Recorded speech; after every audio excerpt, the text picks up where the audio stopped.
يا أيها الذين آمنوا كتب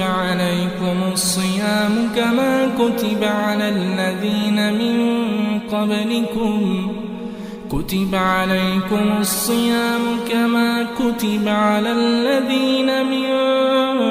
قبلكم لعلكم تتقون أياما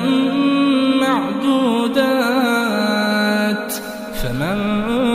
كان منكم مريضا أو على سفر فعدة من أيام أخر وعلى الذين يطيقونه فدية طعام مسكين فمن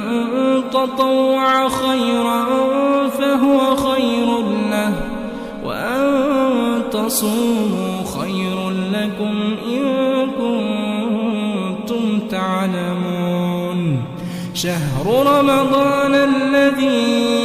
أنزل فيه القرآن هدى للناس وبينات من الهدى والفرقان فمن شهد منكم الشهر فليصمه ومن كان مريضا أو على سفر فعدة من أيام أخر يريد الله بكم اليسر ولا يريد بكم العسر ولتكملوا العدة ولتكبروا الله على